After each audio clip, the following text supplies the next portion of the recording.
E gostaria de convidá-la, doutora Nelisa, para começar aqui, trazendo a sua perspectiva a partir da psicologia, né, com atendimento a pacientes, Sim, vítimas ou também pacientes que possam ser os agressores, os né? agressores que fazem esse tipo de agressão, né? Uma agressão moral, né? Um assédio moral.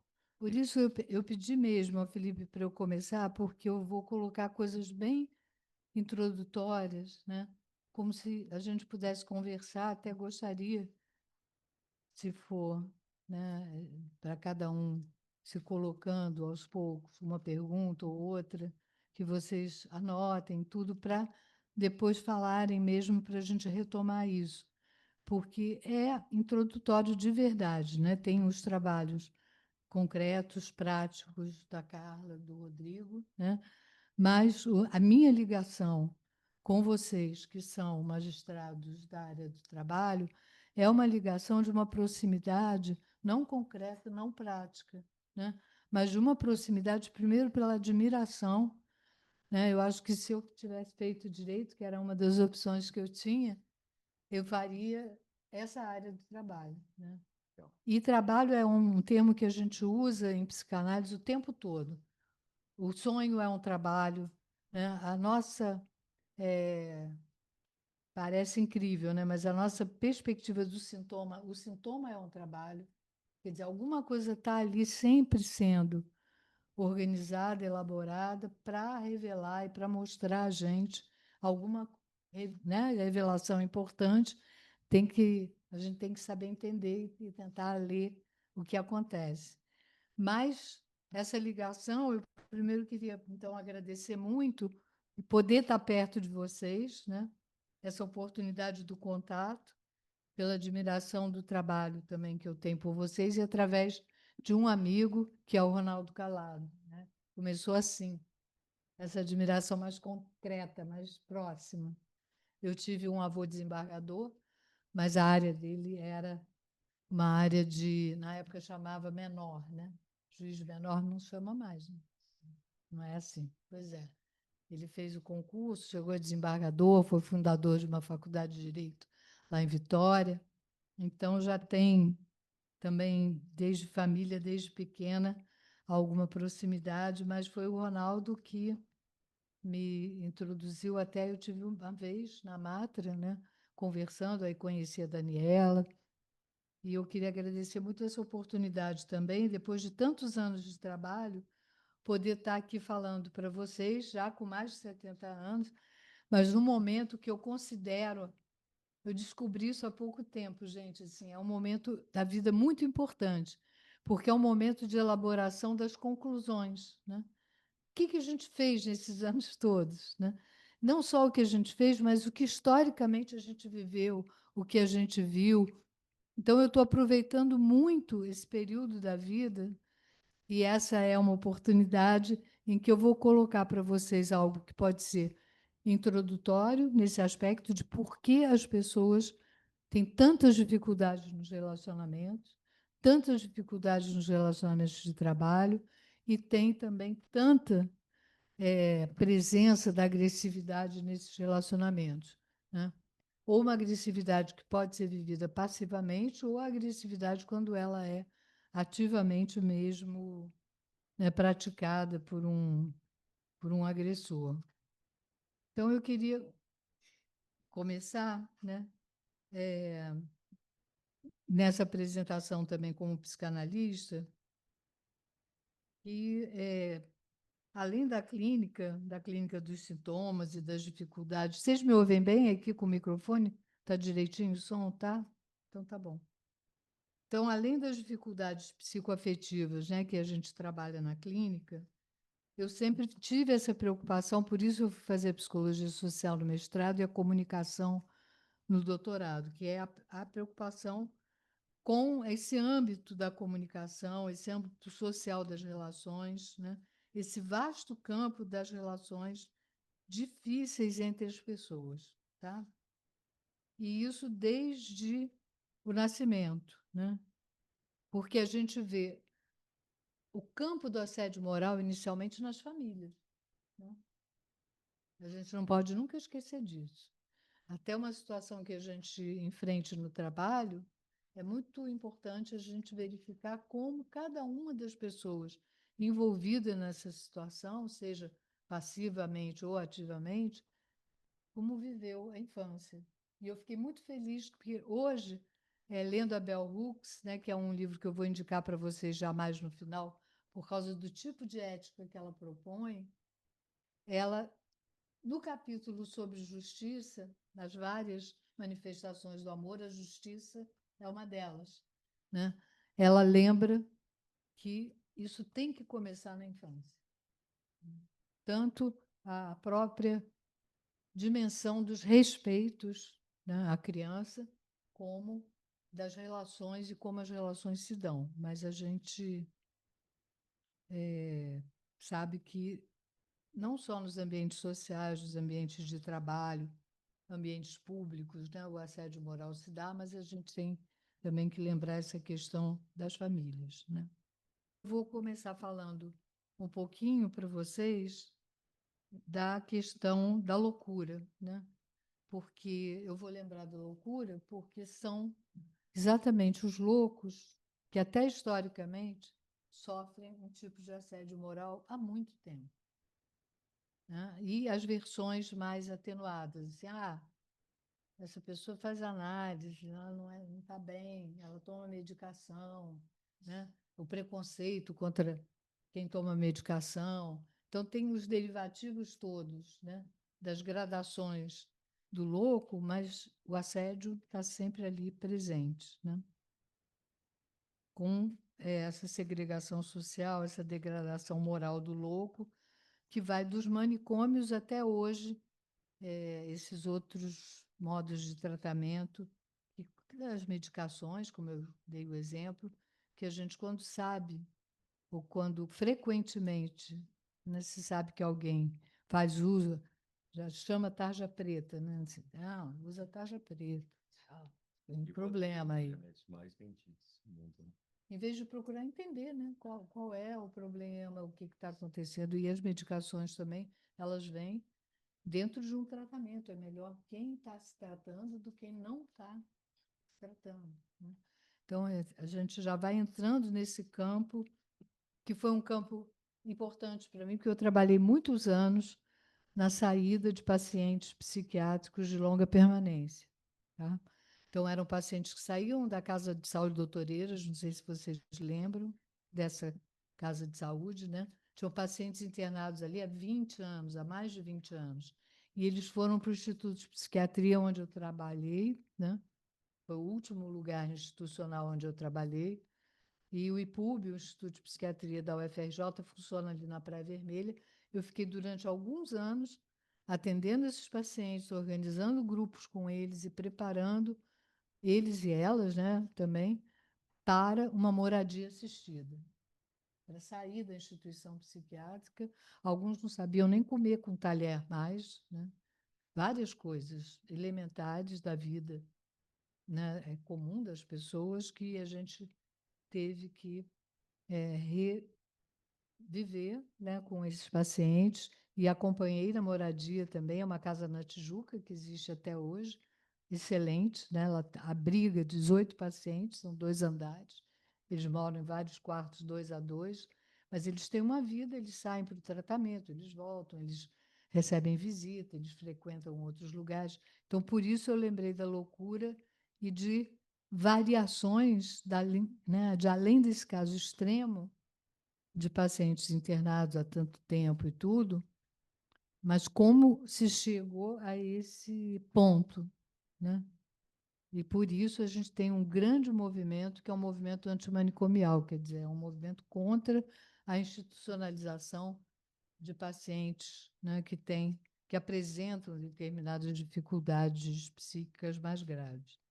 E uma outra área de pesquisa minha, além dessa, foi pesquisa e ação, né? Porque o tempo todo tinha intervenção e tinha o trabalho de adaptação desses pacientes na moradia também, e a nova vida, que eles chamavam até de morar junto, né? Estamos saindo do hospital para morar junto. O outro campo foi um campo que a gente pode chamar de virtualidade, que é um campo muito importante hoje em dia, porque é o campo, né, nesse último século, que chegou a informática e que chegou para nós nas redes sociais.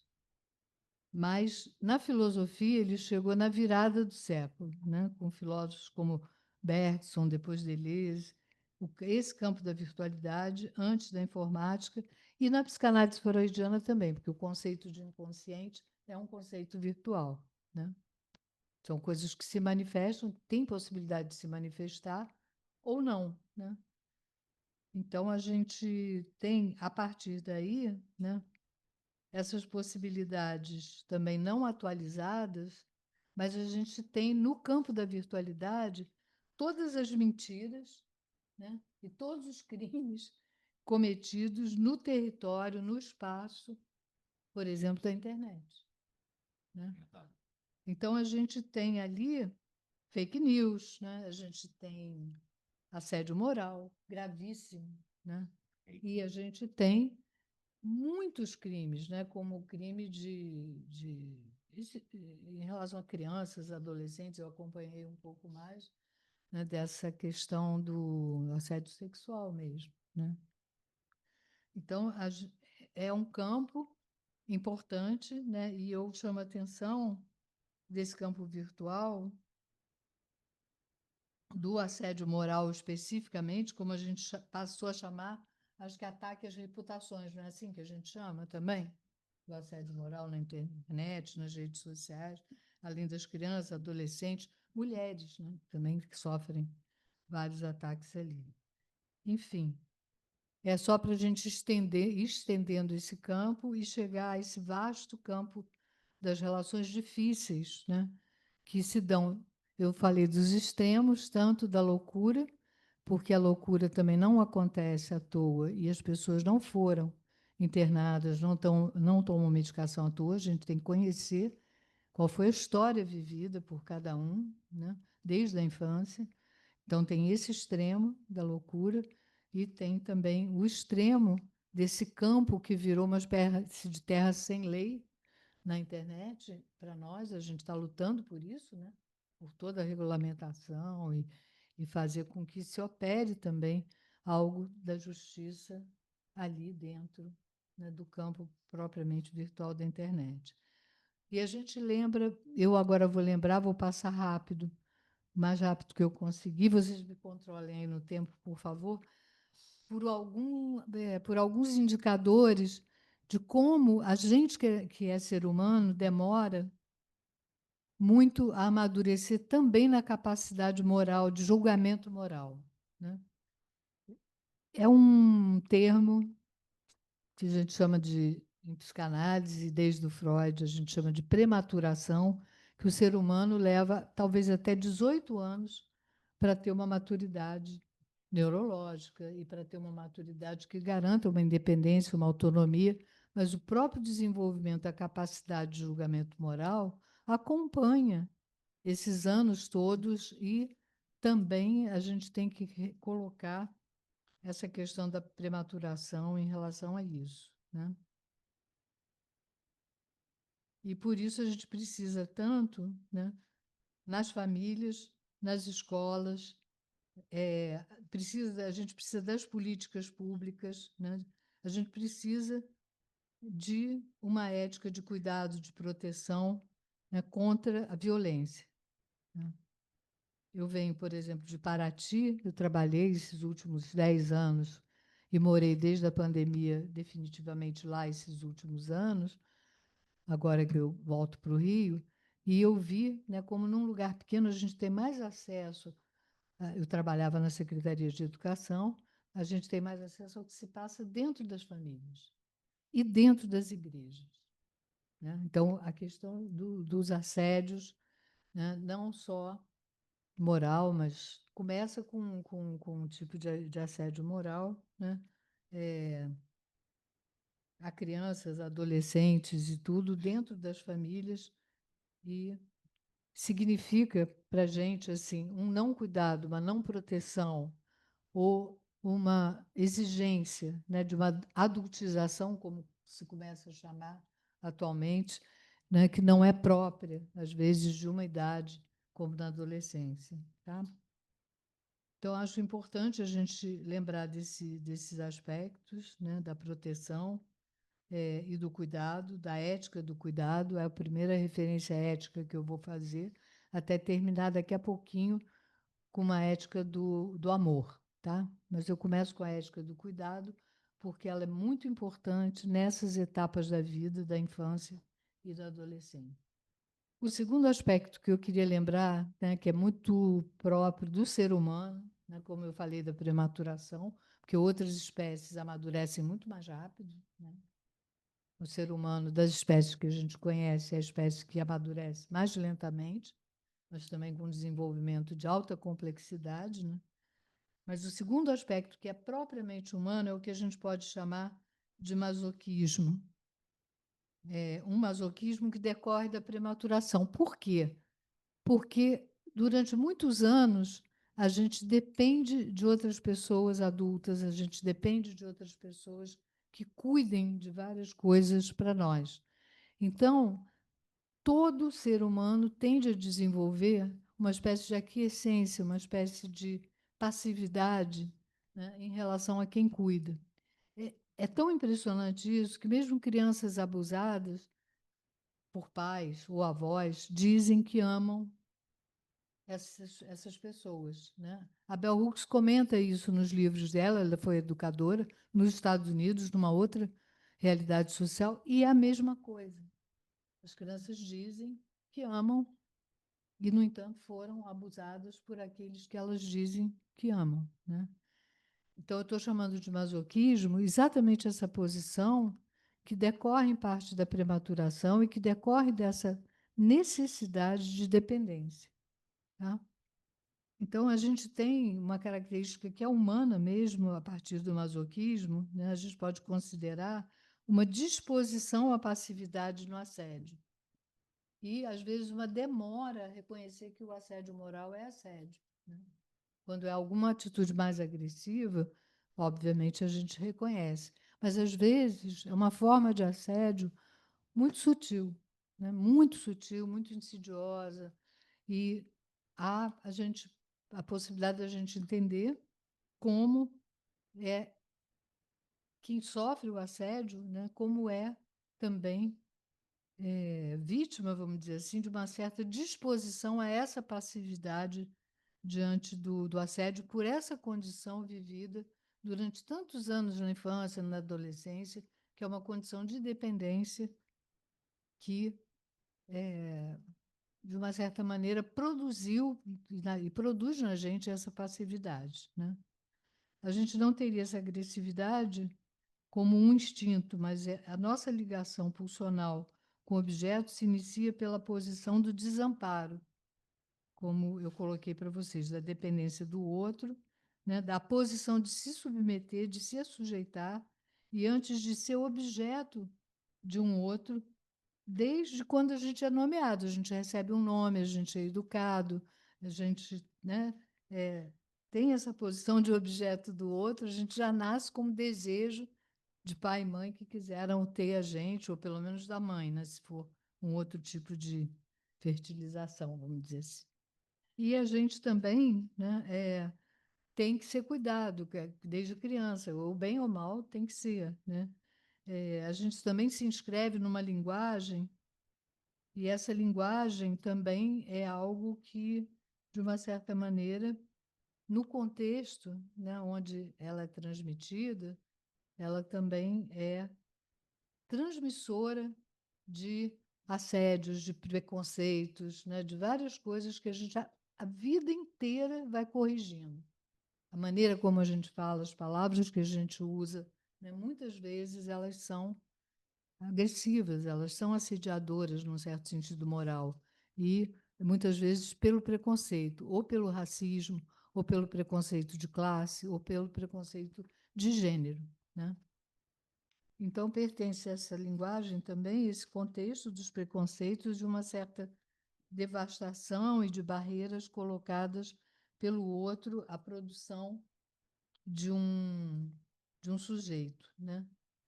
A gente tem muitas perguntas, por exemplo, sobre o sujeito autista, sobre o sujeito psicótico. Eu acho que a gente deve refazer essas perguntas e não só considerar esses diagnósticos como diagnósticos fechados. Até que ponto o autismo tem alguma relação, né, com o tipo de ambiente, de contexto, né, e precede até, às vezes, o nascimento de uma criança, tá? Eu acho que tem pesquisas, eu também me envolvi muito com, embora não trabalhe diretamente com crianças, né, eu trabalhei com adolescentes muito tempo, mas a maior parte do tempo com adultos, mas não há como entender um adulto sem entender a infância e todas as circunstâncias de relacionamentos difíceis desde a infância, né? Em segundo lugar, além, né, vamos dizer assim, desse masoquismo mais primário, mais fundamental, da tendência à passividade, como eu coloquei, a gente tem na própria formação do eu, né, da gente se reconhecer como um eu, a indicação freudiana de um masoquismo moral.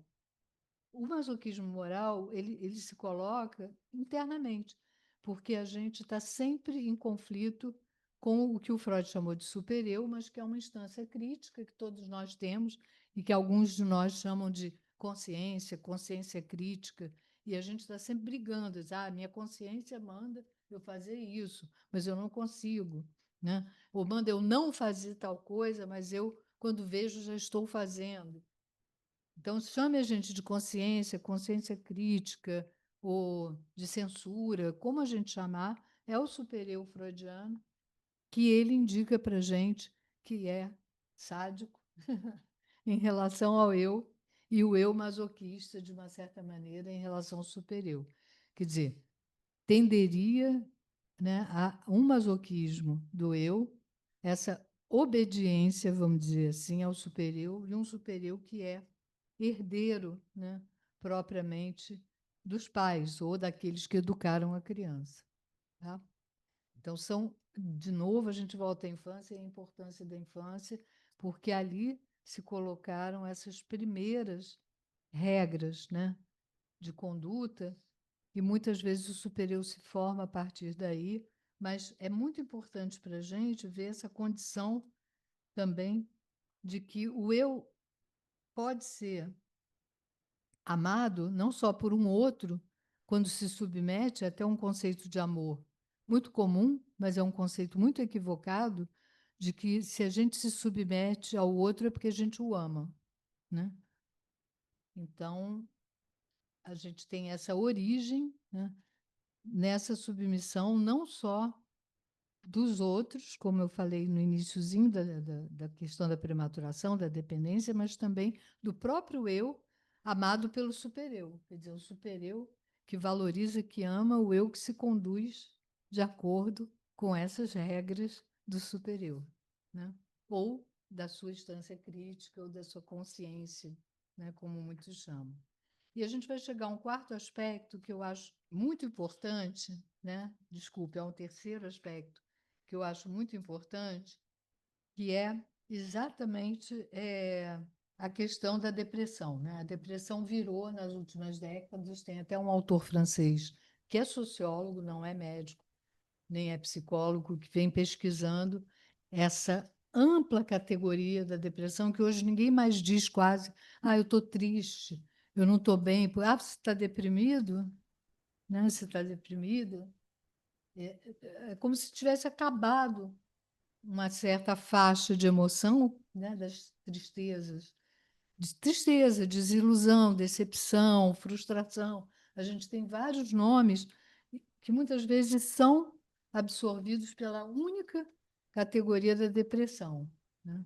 Então a gente tem que ter um pouco de cuidado com isso, né, porque desde também do Freud, a depressão foi apresentada por ele como uma covardia moral, ou seja, né, em confronto com essa economia, né, essa economia, eu chamo de economia do gozo, porque é uma expressão psicanalítica, que eu falei do supereu e do eu, né, de um supereu, muitas vezes, que é cruel, é obsceno nesse sentido de que tem que fazer isso, tem que fazer aquilo. E o tem que fazer não é sempre uma regra certa. A gente pega, por exemplo, um grupo de fanáticos, eles têm que fazer uma porção de coisas, seja um fanatismo religioso, fanatismo político, seja o fanatismo que for, tem que fazer uma porção de coisas para seguir, né, uma determinada liderança. Eu, quando falei que eu tive em Paraty, e falei também desses abusos e desses assédios, de muito assédio moral, também dos pastores, né, em relação não só a crianças, mas em relação aos adultos também. Por quê?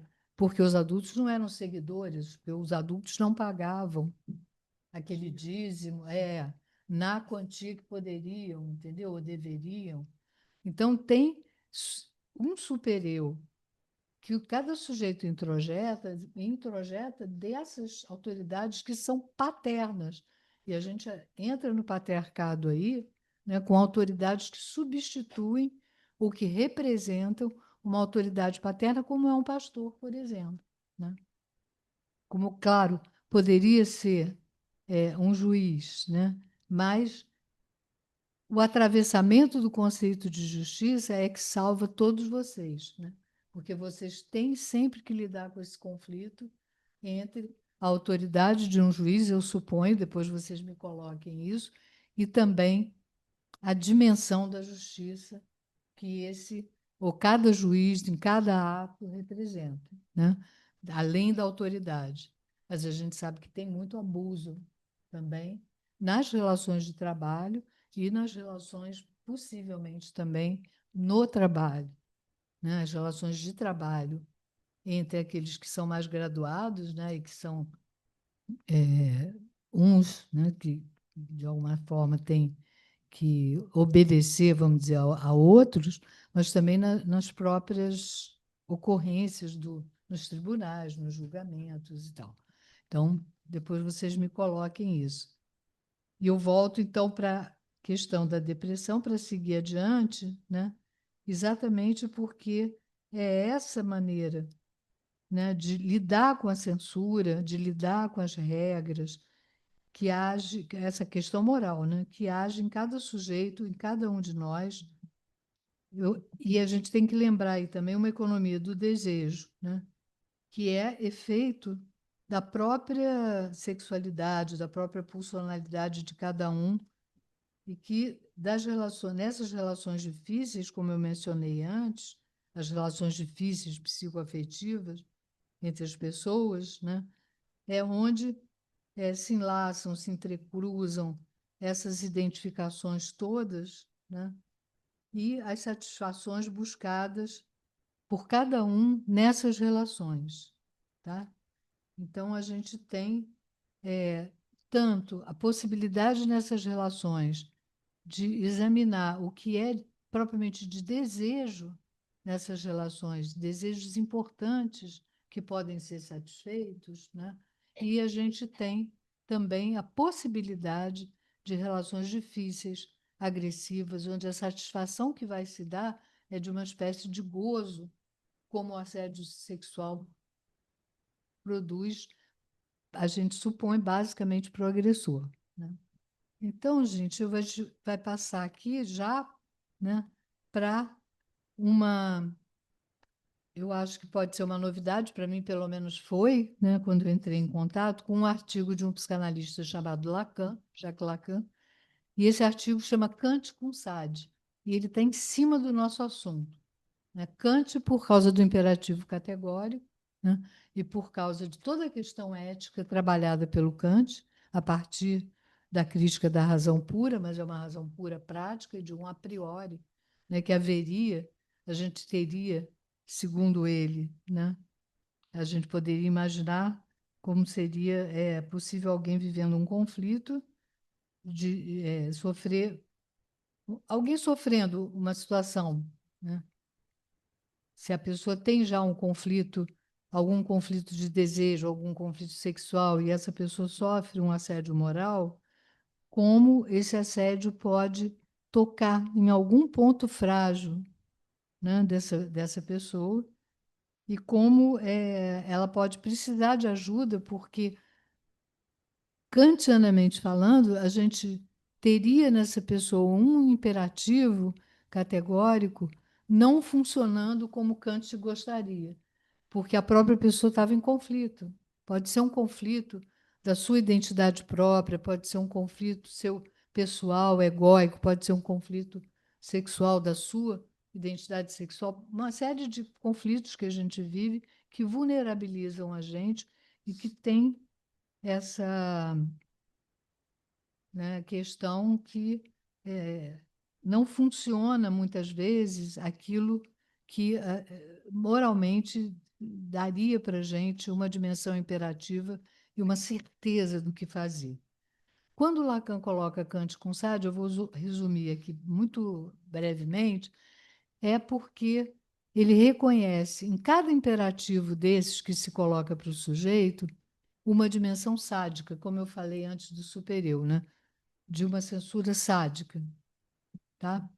Então a gente tem que ter muito cuidado, antes de mais nada, antes de ter cuidado com o outro, com a gente mesmo, porque o nosso julgamento ele pode ser um julgamento, né, que sofra essa é só para a gente lembrar essa expressão Kant com Sade, que sofra essa pressão do imperativo e, ao mesmo tempo, sofra, né, e nos faça sofrer, como sujeito, essa imposição de um supereu. Eu vou usar até os adjetivos que o próprio Freud usou na época para o supereu, quando ele é muito rigoroso, obsceno e cruel. Tá? Eu adoro esses adjetivos, porque realmente dá uma ideia de como a gente pode ser cruel e obsceno com a gente mesmo. Né? Então, para a gente concluir, a gente chega e retoma o cuidado, né, que eu tinha falado da ética do cuidado, que a gente deve ter em qualquer encaminhamento de situações de assédio, é o que a gente vai acompanhar com a Carla, com o Rodrigo, né? Não buscar avaliações genéricas, né, e sempre buscar particularidades em cada situação e não racionalizar sem considerar experiências sensíveis, experiências afetivas, históricas mesmo de cada um, né? Então, essa dimensão ética ela é super importante, né? A gente tem um campo da ética maravilhoso, desde a ética nicômaco do Aristóteles, que é maravilhoso. A gente pode ler a ética nicômaco hoje em dia, porque ali tem todos os pontos e todos os campos sobre os quais qualquer ética, em princípio, deve e deveria se debruçar. E, como eu falei antes, da importância da infância e do que se coloca na infância, quem é Nicômaco? É filho de Aristóteles. Então, Aristóteles escreveu a Ética Nicômaco para o seu filho, tá? Então, ela inclui a felicidade, a virtude, a amizade, o bem, a prudência, a coragem, a justiça, a racionalidade prática, a política. Essa é a Ética Nicômaco e os campos, alguns dos campos que ela abarca. Ainda toca os pontos cruciais com que nos deparamos a cada momento. Outros autores nos ajudam nesse campo, por exemplo, e aí eu queria só, né, fazer a referência, né, dar os nomes, para a gente ir entrando nesse campo com esses autores e cada um vai escolhendo os que prefere. Spinoza, o próprio Kant, Rousseau, Nietzsche, Stuart Mill, Sartre, Hannah Arendt, Simone de Beauvoir. Claro que a gente reconhece aí éticas diferentes, Foucault, inclusive, né? Colocando questões éticas do tempo histórico próprio até a contemporaneidade. Então, tem algumas éticas mais pragmáticas, tem uma bioética, como é o caso do Foucault, né? E aí são alguns autores, e os autores preferidos de vocês certamente vão remeter, ou escreveram, ou vão remeter a algum autor que escreveu sobre a ética. E para terminar mesmo, eu fico com a Bell Hooks, com a ética amorosa, né, construída por essa educadora, numa trilogia sobre o amor, que ela escreve.